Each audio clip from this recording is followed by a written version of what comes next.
ولا تسبوا الذين يدعون من دون الله আল্লাহকে বাদ দিয়ে ওরা যাদের উপাসনা করে ওদের গালি দিও না।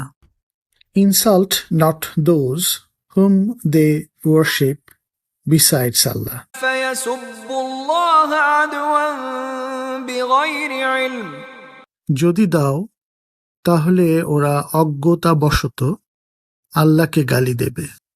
Or they will insult Allah spitefully out of ignorance.